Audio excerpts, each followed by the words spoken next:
भारत को घेरने चला था चीन, लेकिन भारत के खतरनाक प्लान से ड्रैगन के उड़े होश।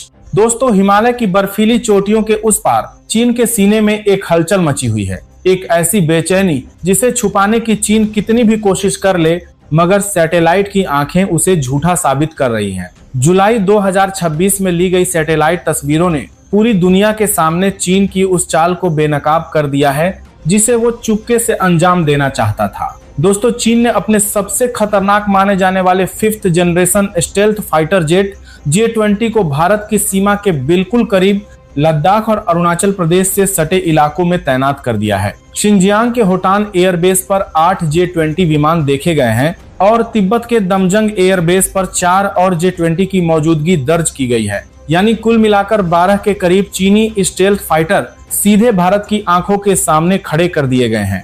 अब सवाल ये उठता है कि आखिर चीन को अचानक इतनी जल्दबाजी क्यों पड़ गई? दोस्तों, जवाब बहुत सीधा है। चीन ने जिन एयरबेस पर फाइटर जेट तैनात किए हैं वे भारत की सीमा के काफी करीब हैं। इन्हीं इलाकों के पास भारतीय वायुसेना का दौलत बेग ओल्डी एयरफील्ड है। लेह और तवांग जैसा बहुत महत्वपूर्ण रणनीतिक क्षेत्र भी है। चीन का होटान एयरबेस दौलत बेग ओल्डी से करीब 250 किलोमीटर दूर है, जबकि दमजंग एयरबेस तवांग से लगभग 350 किलोमीटर की दूरी पर स्थित है। यानी चीन ने अपने सबसे आधुनिक लड़ाकू विमानों को भारत की नाक के नीचे लाकर खड़ा कर दिया है। लेकिन दोस्तों, इसके पीछे की असली कहानी कुछ और है। ये तैनाती चीन की ताकत का सबूत नहीं, बल्कि उसकी घबराहट का सबूत है। भारत ने पिछले कुछ सालों में सीमा पर जो बिजली की रफ्तार से इंफ्रास्ट्रक्चर खड़ा किया है, उसने बीजिंग की नींद उड़ा दी है। न्योमा में बना नया एयरफील्ड, जो दुनिया के सबसे ऊंचाई वाले हवाई अड्डों में से एक है, और अरुणाचल में बनी सेला टनल, जिसने सैनिकों और हथियारों की आवाजाही को कई गुना तेज कर दिया है।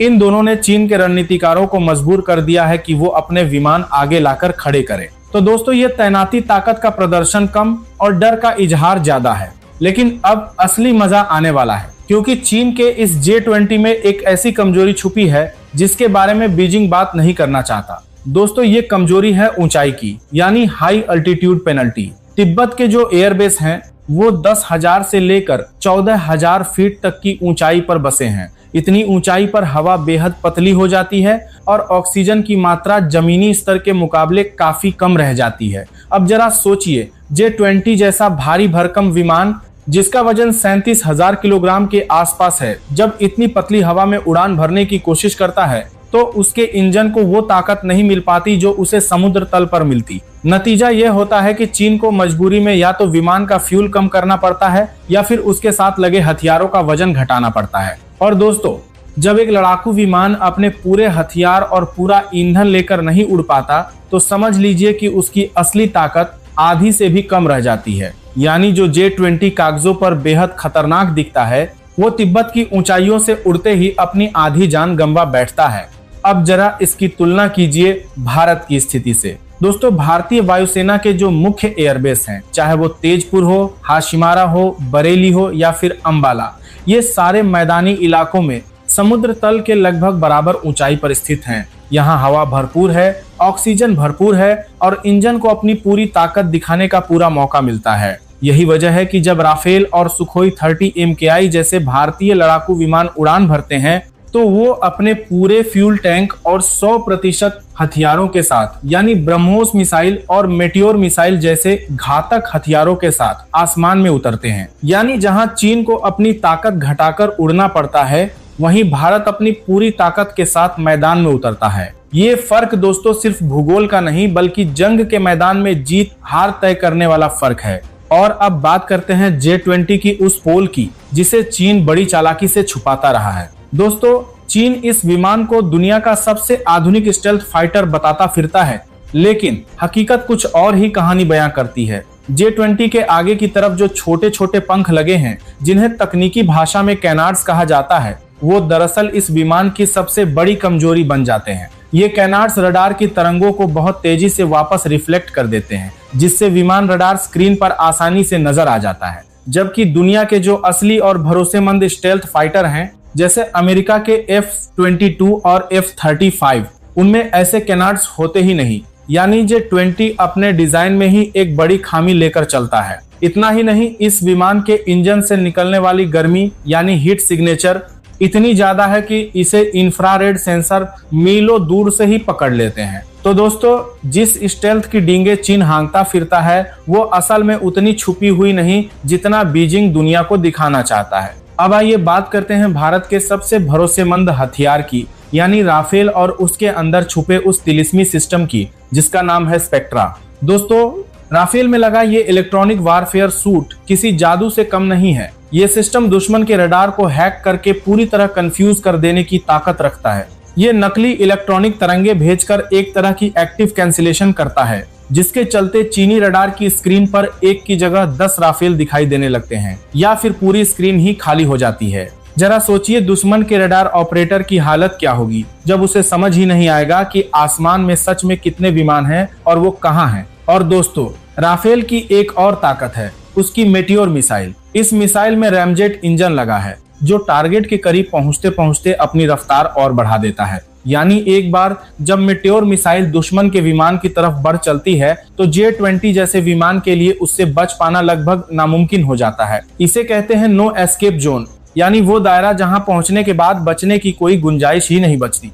अब बात करते हैं भारत के उस बाहुबली की जिसका नाम सुनते ही दुश्मन के दिल में कंपन शुरू हो जाता है, यानी सुखोई 30 MKI। दोस्तों, भारत के पास 250 से भी ज्यादा सुखोई लड़ाकू विमान मौजूद हैं। इन विमानों में थ्रस्ट वेक्टरिंग कंट्रोल की तकनीक लगी है जो इन्हें हवा में आमने सामने की जंग यानी डॉग फाइट में बेहद खतरनाक बना देती है। ये विमान हवा में ऐसी कलाबाजियां खा सकता है जिसकी बराबरी J-20 जैसा भारी भरकम विमान कभी नहीं कर सकता। और दोस्तों, अब इस सुखोई को और भी घातक बनाया जा रहा है।